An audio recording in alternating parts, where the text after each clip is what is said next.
आज के वीडियो में डिस्कस करेंगे डीएलएड फोर्थ सेमेस्टर के साइंस के क्वेश्चंस जो होंगे वस्तुनिष्ठ प्रकार के। इसमें हमने 25 क्वेश्चंस रखे हैं और 25 क्वेश्चंस काफ़ी इंपॉर्टेंट हैं, जो हो सकता है कि इन क्वेश्चंस में से आपके एग्जाम में कुछ क्वेश्चंस आपको देखने को मिल जाएं। और ऐसे ही कुछ पार्ट्स और मैं बनाऊंगा ताकि आपकी प्रैक्टिस बेहतर से बेहतर हो सके। और इससे पहले मैंने 2 मॉडल पेपर्स डिस्कस किए हैं, ठीक है। अगर आप लोगों ने इसको नहीं देखा है तो आप लोग ज़रूर देखें उसको, क्योंकि उन दोनों मॉडल पेपर्स में मैंने इंपॉर्टेंट क्वेश्चंस को डिस्कस किया है जो बहुत इंपॉर्टेंट है।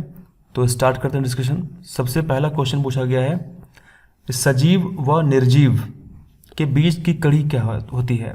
सजीव और निर्जीव के बीच की कड़ी कनेक्टिंग लिंक क्या होती है, आपको बताना है। विषाणु, जीवाणु, कवक या फिर ईस्ट। देखिए इसका आंसर है विषाणु, तो ऑप्शन नंबर ए करेक्ट होगा। क्यों? क्योंकि विषाणु जब भी कभी भी किसी भी कोशिका के भीतर, अगर कोई कोशिका है, और हम सब जानते हैं कि जीवन केवल कोशिका में होता है, यानी अगर लाइफ है, जीवन की शुरुआत कहाँ पे होती है? जीवन की शुरुआत कोशिका से होती है। तो जहाँ पर भी कोशिका पाई जाएगी वहाँ पे जीवन पाया जाता है। यानी हमारे संसार में आसपास जो भी जीवित चीज़ें हैं, जीवित लिविंग ऑर्गेनिज्म हैं, वो सब किससे मिलकर बने हैं? कोशिकाओं से मिलकर के बने हैं, ठीक है। वायरस में खास बात क्या होती है कि जब भी वायरस किसी कोशिका में प्रवेश करेगा तो वो जीवित हो जाता है, और अगर वो किसी कोशिका से, किसी बॉडी से बाहर है तो वो मृत है। इसीलिए इसको बोलते हैं जीवित और मृत के बीच की कड़ी। तो अगर बात करें जीवाणु के बारे में, तो जीवाणु बैक्टीरिया होते हैं, ठीक है। इसको हम बैक्टीरिया कहते हैं और ये वायरस होता है, ठीक है। और अगर बात करें कवक के बारे में, तो कवक का मतलब होता है फंगस। हमारे आसपास जहाँ पे नमी ज़्यादा होती है, या फिर हमारे घरों में जो सब्जियाँ या फिर कोई ब्रेड है, रोटी है, अगर रखी हुई है बहुत दिनों से, ठीक है, तो उसके ऊपर कुछ वाइट वाइट सा ग्रोथ करता है, उसी को हम कवक कहते हैं। तो अगर हम बात करें ईस्ट की, तो ईस्ट ऑल्सो एक कवक है। ईस्ट भी एक कवक होता है, परंतु जो कवक होता है ये यूकैरियोट होते हैं, ठीक है। ये यूकैरियोटिक होते हैं, यानी ये होते हैं मल्टी सेलुलर, बहुकोशिकीय होते हैं। लेकिन जो ईस्ट होता है, जिसको खमीर कहा जाता है, ये एक कोशिकीय होता है, ठीक है। ये एक कोशिकीय होता है। और ईस्ट का उपयोग भी हम करते हैं। अगर आपसे बोले कि हमारे खाने में जो हम ब्रेड खाते हैं, यानी जो बेकरी उद्योग है, उसमें कौन से ईस्ट का उपयोग होता है, तो आप लोग बता के आएंगे उसमें सैक्रोमाइसीस सेरिवेसी का उपयोग होता है। तो अब हम लोग डिस्कस करते हैं क्वेश्चन नंबर 2। तो इसमें लिखा हुआ है 2 में, एनेलिडा और आर्थ्रोपोडा संघ के बीच का सेतु किसे माना जाता है, ठीक है। आप लोग ध्यान रखेंगे कि एनेलिडा और आर्थ्रोपोडा के बीच की जो कड़ी है वो क्या है? यूग्लिना है, या फिर प्रोटीरोस्पंजिया है, या फिर पेरीपेटस है, या अमीबा है। तो इस क्वेश्चन का सही आंसर है ऑप्शन नंबर सी, पेरीपेटस। क्या है? ये एनेलिडा और आर्थ्रोपोडा के बीच की कड़ी कहा जाता है, या सेतु इसको हम कहते हैं, ठीक है। और हम सब जानते हैं कि जो यूग्लिना होता है वो जंतु और पादप, यानी जंतु और पौधों के बीच की कड़ी कहा जाता है, ठीक है। बात करते हैं क्वेश्चन नंबर 3। इसमें लिखा हुआ है कि सरीसृप यानी रेप्टाइल्स और पक्षियों के बीच की कड़ी क्या होता है। तो आपको बताना है कि सरीसृप यानी रेप्टाइल्स जो रेंगने वाले जंतु होते हैं, जैसे छिपकली है, ठीक है, और पक्षी के बीच की कड़ी क्या है। तो ऑप्शंस आपके पास में है आर्कियोप्टेरिस, एकिडना, डकबिल, प्लेटिपस, और इनमें से कोई नहीं। तो इस क्वेश्चन का सही आंसर है आर्कियोप्टेरिक्स। आप लोग ध्यान रखेंगे कि जो आर्कियोप्टेरिक्स होता है उसको हम बोलते हैं सरीसृप और पक्षी के बीच की कड़ी। और बात करते हैं क्वेश्चन नंबर 4। इस क्वेश्चन में कहा गया है कि मानव जाति में गुणसूत्रों की संख्या कितनी होती है। तो हम सब जानते हैं कि मनुष्यों में जो क्रोमोसोम्स, गुणसूत्र होते हैं, वो 46 होते हैं, 46 होते हैं। अगर बात करेंगे जोड़े में तो फिर 23 जोड़ा होते हैं, ठीक है। 23 जोड़ा होंगे और संख्या में 46 होते हैं। इसका मतलब कि अलग अलग जितने भी जंतु हैं उनमें गुणसूत्रों की संख्या अलग अलग होती है। अगर बात करें मेल फीमेल में, तो हम सब जानते हैं कि जो X और X होता है ये फीमेल को इंडिकेट करता है, और जो X और Y होता है ये मेल को इंडिकेट करता है। बात करते हैं क्वेश्चन नंबर 5। इसमें कहा गया है कि निम्नलिखित में से किसे जैविक घटक कहा जाता है। आपको बताना है कि इन ऑप्शंस में से किसे जैविक घटक कहा जाता है। देखिए जैविक का मतलब होता है जीवित, और घटक मतलब कंपोनेंट। तो अगर कोई जीवित कंपोनेंट है तो वो क्या है? क्या जल जीवित होता है? नहीं। क्या वायु जीवित होती है? नहीं। मृदा भी जीवित नहीं होती। तो आंसर क्या है? जीवाणु। जो बैक्टीरिया होते हैं वो जीवित होते हैं, ठीक है। तो इन्हीं को हम बोल सकते हैं जीविक जैविक घटक। अब बात करते हैं क्वेश्चन नंबर 6। इसमें कहा गया है कि जो तृतीय उपभोक्ता यानी जो टर्सरी कंज्यूमर होता है वो इनमें से कौन है। हम सब जानते हैं कि किसी भी खाद्य श्रृंखला में जो सबसे पहला स्टेप होता है वो उत्पादकों का होता है। किसका होता है? प्रोड्यूसर्स का होता है, और वो हमेशा पौधे होते हैं, घास होती है। तो हरे पौधे क्या होंगे? ये तो उत्पादक होंगे, ठीक है, ये उत्पादन करेंगे। चूहे की बात करेंगे तो चूहा, सांप और बाज ये है उपभोक्ता। और यहाँ पूछा गया कि तृतीय उपभोक्ता कौन होता है, तो इसका आंसर क्या होगा? सभी को पता है इसका आंसर सांप होगा, ठीक है, सांप होगा इसका तृतीय उपभोक्ता। अच्छा, कैसे होगा? तो इसके लिए आपको फिर सारे वीडियोस देखने पड़ेंगे, जो वीडियोस मैंने बनाए हैं पूरे के पूरे, ठीक है, 4th सेमेस्टर के लिए पूरी प्लेलिस्ट पड़ी हुई है, उसमें सारे वीडियोस मैंने बनाए हुए हैं। तो आप लोग अगर चाहते हैं कि आपको ये बेहतर जानकारी मिले और डिटेल में समझ में आए, तो सारे वीडियोस आप वहाँ पे जाके देख सकते हैं, ठीक है। उससे आपको एक बेहतर समझ डेवलप होगी और ऐसे सभी क्वेश्चंस के आंसर आप कर पाएंगे। बात करते हैं प्राथमिक उपभोक्ता के बारे में, यानी क्वेश्चन नंबर 7 को देखते हैं। तो इसमें कहा गया कि प्राथमिक उपभोक्ता क्या होता है। हम सब जानते हैं कि जो घास होती है वो उत्पादक होती है, ठीक है, और घास को खाते हैं कीड़े। तो जो घास को कीड़े खाते हैं तो कीड़े क्या होंगे? कीड़े होंगे प्राथमिक उपभोक्ता, पर यहाँ पे कीड़े दिया नहीं गया है। दूसरी अगर बात करें तो चूहा भी घास को खाता है, चूहा भी, तो चूहा यहाँ पे क्या होगा? यहाँ पे जो रैट है वो होगा प्राथमिक उपभोक्ता, ठीक है। और हम सब जानते हैं कि जो चिड़िया होती है वो किसको खाती है? वो खाती है कीड़ों को। तो चिड़िया यहाँ पे क्या होगी? द्वितीयक उपभोक्ता होगी, ठीक है। तो इस तरीके से इसको हम समझ सकते हैं। तो चूहा यहाँ पे होगा प्राथमिक उपभोक्ता। अब बात करते हैं क्वेश्चन नंबर 8, और इसमें कहा गया है कि द्वितीयक उपभोक्ता क्या होता है। आपको बताना है कि द्वितीयक उपभोक्ता क्या होता है। तो इसमें बीज फल, एक फल की बात हो रही है, इसका मतलब ये उत्पादक है, तो ये हो नहीं सकता। फिर टिड्डा है, और हम सबको पता है कि टिड्डा जो होता है वो घास या फिर बीज फल को खाता है, तो टिड्डा भी नहीं हो सकता। फिर है हिरन, और हम तो जानते हैं कि हिरन क्या है? हिरन है प्राथमिक उपभोक्ता। क्यों है? क्योंकि हिरन घास खाता है, ठीक है, और बिल्ली जो है वो खाती है चूहों को, और चूहे होते हैं प्राथमिक उपभोक्ता, तो बिल्ली क्या होगी? द्वितीयक उपभोक्ता होगी। अब इसके आगे बात करते हैं क्वेश्चन नंबर 9। तो इसमें लिखा हुआ है कि निम्नलिखित खाद्य श्रृंखला के रिक्त स्थान पर क्या आएगा। आपको बताना है पौधा है, टिड्डा है, उसके बाद फिर गैप है, और फिर सांप है, और फिर मोर। आपको बताना है कि बीच में जहाँ पे ये क्वेश्चन मार्क यहाँ पे क्या आएगा। तो हम तो जानते हैं कि पौधे को टिड्डा खाएगा और टिड्डे को मेढक खाता है, ठीक है, और मेढक को सांप खाता है, सांप को मोर खाता है। तो इस तरीके से इसका आंसर हम कर पाएंगे ऑप्शन नंबर बी, मेढक। अब हम लोग बात करते हैं क्वेश्चन नंबर 10।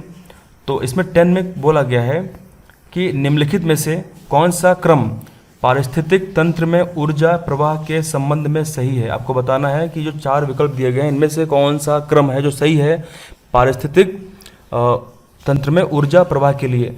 तो हम सब जानते हैं कि उत्पादक, सबसे पहले उत्पादक होता है जो पौधे होते हैं, फिर उपभोक्ता होता है, ये 3 टाइप्स के होते हैं। कौन कौन से? प्राथमिक, द्वितीयक और तृतीयक। उसके बाद फिर होते हैं अपघटक, यानी जब भी कोई भी उत्पादक या उपभोक्ता मरेगा तो उसकी बॉडी को डिकम्पोज कौन अपघटन करेगा? तो बैक्टीरिया करते हैं। तो इसका जो ऑप्शन नंबर ए वही सही है, ठीक है। तो इसका आंसर क्या होगा? इसका आंसर होगा ऑप्शन नंबर ए, करेक्ट हो जाएगा। तो अब हम लोग बात करते हैं क्वेश्चन नंबर 11, और इसमें लिखा हुआ है कि जो परितंत्र है इसका गठन किसने किया था, यानी जो परितंत्र शब्द है इसका किसने इसको दिया था। तो हम सब जानते हैं इकोसिस्टम जो वर्ड है इसको दिया था आर्थर टेंसले ने। तो इसका ऑप्शन नंबर सी होगा करेक्ट, ठीक है। और कब दिया था? तो 1935 में इसको दिया था। और इसके आगे बात करते हैं क्वेश्चन नंबर 12। तो अगला हमारा क्वेश्चन दिया गया है, इसमें पूछा गया है कि ऊर्जा का पिरामिड होता है। आपको बताना है कि जो ऊर्जा का पिरामिड होता है वो कैसा होता है, उल्टा होता है या सीधा होता है या अनियमित या इनमें से कोई नहीं। तो इसका सही आंसर है सीधा होता है, ठीक है। आप लोग ध्यान रखेंगे कि जो ऊर्जा का पिरामिड होता है वो ऑलवेज हमेशा सीधा होता है, ठीक है। पिरामिड 3 टाइप्स के होते हैं, और इन तीनों टाइप्स के पिरामिड्स को मैंने डिस्कस किया है पूरा डिटेल में, सारे वीडियोस पड़े हुए हैं, जाकर के आप उसको देखें और उसको समझें, ठीक है, और नोट्स बनाएं। अगर आपने वो वीडियोस देख लिए तो आपको फिर कोई क्वेश्चन पूछा गया पिरामिड से, आप सभी क्वेश्चंस के आंसर करके आएंगे। अब बात करते हैं क्वेश्चन नंबर 13। तो इसमें बोला गया है कि जैविक समुदाय में प्राथमिक उपभोक्ता क्या है। आपको बताना है कि जैविक समुदाय में प्राथमिक उपभोक्ता क्या होता है। तो क्या मांसाहारी होता है? नहीं होता है, शाकाहारी ही सिर्फ होता है ना। कैसे होता है भाई? सपोज सबसे पहले मान लेते हैं कि कोई घास है, ठीक है, घास तो उत्पादक है, और घास को खाने वाला शाकाहारी होगा ना, तो यानी जो खा रहा है घास को वो उपभोक्ता उसका उपभोग कर रहा है, पर वो है कैसा, शाकाहारी है। ठीक है, तो यहाँ पे ऑप्शन नंबर सी करेक्ट हो जाता है। अब इसके बाद बात करते हैं क्वेश्चन नंबर 14। तो इसमें कहा गया है कि निम्नलिखित में से खनिज हैं, आपको बताना है कि खनिज क्या इसमें से है। धातुएं, कोयला, पेट्रोल, ये तीनों ही सही हैं। ऑप्शन नंबर डी करेक्ट हो जाएगा, यानी तीनों को ही हम खनिज कहते हैं। ठीक है, बात करते हैं क्वेश्चन नंबर 15। इसमें कहा गया है कि खनिज कहाँ पाए जाते हैं, आपको बताना है खनिज कहाँ पाए जाते हैं। तो हम सब जानते हैं कि पृथ्वी के तल में खनिज पाए जाते हैं, समुद्र में खनिज पाए जाते हैं और भूपर्पटी में, अर्थ क्रस्ट में पाए जाते हैं। तो इसका ऑप्शन भी डी होगा करेक्ट। बात करते हैं क्वेश्चन नंबर 16। इसमें कहा गया है कि अयस्क से शुद्ध धातु प्राप्त करने की क्रिया के पद हैं, यानी जो अयस्क ओर होती है उससे हम धातु प्राप्त करते हैं शुद्ध रूप में, तो प्राप्त करने की जो क्रिया होती है उसके पद कितने हैं, कितने पदों में वो संपन्न होता है। तो भर्जन, निस्तापन, भर्जन, प्रगलन और धातु का शोधन। फिलहाल इसमें से अगर बात करें तो इसमें से सभी ऑप्शंस करेक्ट हैं। ठीक है, तो इसका आंसर होगा ई बना करके ऑल, यानी सभी। तो ये सभी पद हैं किसके, अयस्क से प्योर फॉर्म में धातु को जो हम प्राप्त करते हैं। तो ये 4 जो पद हैं ये सभी इंपॉर्टेंट हैं, यही सभी इसके सही पद हैं। ठीक है, तो आप लोग ध्यान रखेंगे इसको। अब हम लोग बात करते हैं क्वेश्चन नंबर 17। तो इसमें 17 में कहा गया है कि जो अयस्क होता है उसके सांद्रण की विधियाँ कौन कौन सी हैं, आपको बताना है। तो अयस्क के सांद्रण की जो विधियाँ होती हैं वो पहली गुरुत्वीय पृथक्करण विधि सही है, दूसरा चुंबकीय पृथक्करण विधि सही है और तीसरा फेन प्लवन विधि सही है। तो इसका आंसर होगा ऑप्शन नंबर डी, ये डी होगा। ठीक है, ये डी इसका आंसर होगा, करेक्ट होगा। अगर आप लोगों को जानना है कि ये जो विधियाँ हैं इनमें एक्चुअली होता क्या है, तो इससे पहले कुछ वीडियोस में मैंने डिस्कस किया। जैसे इससे पहले कुछ वीडियोस पड़े हुए हैं जिसके अंदर मैंने पिछले वर्षों के पेपर सॉल्व किए हैं, तो उसमें मैंने इनके बारे में एक्सप्लेन किया है, डिस्कस किया। तो आप लोग उसको भी ज़रूर देखिएगा, काफ़ी इंपॉर्टेंट जानकारी उसमें भी दी गई है। अब बात करते हैं क्वेश्चन नंबर 18। तो 18 में कहा गया है कि जो भी अयस्क होते हैं उनको वायु की अनुपस्थिति में उसके गलनांक के नीचे गर्म करके धातु ऑक्साइड में बदलने की जो प्रक्रिया होती है उसे क्या कहते हैं। तो हम सब जानते हैं कि अयस्क को वायु की अनुपस्थिति में उसके गलनांक से नीचे यदि हम गर्म करके धातु ऑक्साइड में बदलेंगे तो उसको हम बोलते हैं निस्तापन। ठीक है, ये ध्यान रखेंगे आप। तो इसको हम निस्तापन कहते हैं। अगर यहाँ पे हम बोलें कि अयस्क को वायु की उपस्थिति में, यहाँ पे लिखा अनुपस्थिति में, तो निस्तापन है। अगर यहाँ पे लिखा होता है कि अयस्क को वायु की उपस्थिति में उसके गलनांक के नीचे गर्म करने, तो फिर इसका आंसर होता भर्जन। ठीक है, तो इसका आंसर भर्जन हो जाता। तो फिलहाल इसका आंसर है ऑप्शन नंबर ए। अब हम लोग बात करते हैं क्वेश्चन नंबर 19। तो इसमें कहा गया है कि धातुओं के निष्कर्षण में किन भट्टियों का उपयोग किया जाता है। धातुओं के निष्कर्षण में कौन कौन सी भट्टियों का उपयोग हम करते हैं। तो ऑप्शन है, पहला है मफल भट्टी, फिर है परावर्तनी भट्टी, फिर है वात्या भट्टी। तो इसका आंसर है डी इसका आंसर करेक्ट हो जाएगा। बात करते हैं क्वेश्चन नंबर 20। इसमें कहा गया है कि विद्युत भट्टियों का उपयोग कब किया जाता है। काफ़ी अच्छा क्वेश्चन है। ठीक है, तो आप लोग जानते होंगे कि जब अधिक ताप की आवश्यकता होती है, यानी जब हमको अधिक टेम्परेचर की ज़रूरत पड़ती है तभी हम यूज़ करते हैं विद्युत भट्टियों को। तो इसका ऑप्शन नंबर ए करेक्ट हो जाता है। बात करते हैं क्वेश्चन नंबर 21 की। इसमें कहा गया है कि निम्न में से कौन सी धातुएं कठोर नहीं होती हैं। आपको बताना है कि इनमें से कौन सी धातुएं कठोर नहीं होती हैं। तो पहला सोडियम कठोर नहीं होता है, फिर पोटेशियम तथा पारा कठोर नहीं होता है, पारा तो लिक्विड फॉर्म में होता है, और फिर मैग्नीशियम कठोर नहीं होता है। ठीक है, तो इसका आंसर क्या है, ऑप्शन नंबर डी। ये सभी धातुएं कठोर नहीं होती हैं और इनके अतिरिक्त जो धातुएं होती हैं वो कठोर होती हैं। ठीक है, बात करते हैं क्वेश्चन नंबर 22। तो इसमें लिखा हुआ है कि निम्न में से उपधातु है। आपको बताना है कि इनमें से कौन सी उपधातु है, मेटलॉइड है। हम सब जानते हैं कि उपधातु में वे तत्व होते हैं जिनमें धातुओं के और अधातुओं के दोनों के कैरेक्टर लक्षण पाए जाते हैं, उसको हम बोलते हैं उपधातु। तो बोरॉन व टेल्यूरियम ये दोनों क्या हैं, उपधातुएं हैं। सिलिकॉन व आर्सेनिक ये दोनों भी क्या हैं, उपधातुएं हैं। जर्मेनियम व पोलोनियम ये भी सही, तो इसका आंसर डी होगा करेक्ट। ठीक है, इसमें सभी ऑप्शंस करेक्ट हैं। ये सभी क्या हैं, सभी के सभी उपधातु हैं, मेटलॉइड हैं। अब बात करते हैं क्वेश्चन नंबर 23। इसमें कहा गया है कि गैल्वेनीकरण क्या होता है। आपको बताना है कि जो गैल्वेनीकरण होता है उसमें क्या होता है। तो हम सब जानते हैं कि गैल्वेनीकरण में क्या करते हैं हम, धातु के ऊपर, ताकि धातु में जंग ना लग पाए इसीलिए हम उसके ऊपर जस्ते की परत चढ़ाते हैं, जिंक की परत चढ़ाते हैं। तो इसका ऑप्शन नंबर बी करेक्ट हो जाएगा। क्या करते हैं इस पर हम, जस्ते की जिंक की परत चढ़ाते हैं, ठीक है। तो उसी को बोलते हैं गैल्वेनीकरण। बात करते हैं क्वेश्चन नंबर 24। तो इसमें कहा गया है कि कांसा कैसे प्राप्त होता है। जो कांसा मतलब ब्रॉन्ज होता है वो कैसे प्राप्त होता है। अब यहाँ पे Cu मतलब कॉपर होता है और Sn का मतलब टिन होता है। तो क्या हम कॉपर को टिन को मिलाने से कांसा प्राप्त करते हैं।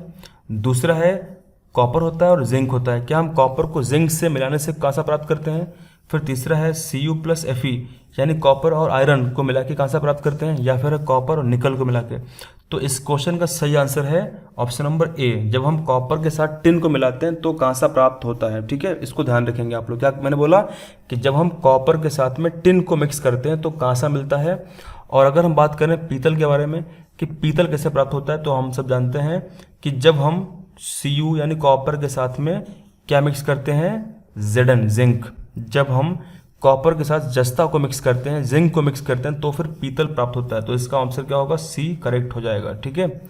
तो इस तरीके से हम लोगों ने, ये पहला पार्ट था, इस पहले पार्ट में हम लोगों ने इंपॉर्टेंट क्वेश्चंस देख लिए हैं।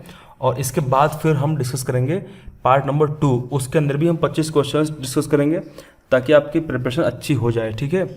तो थैंक यू वेरी मच, मिलते हैं अगली वीडियो में।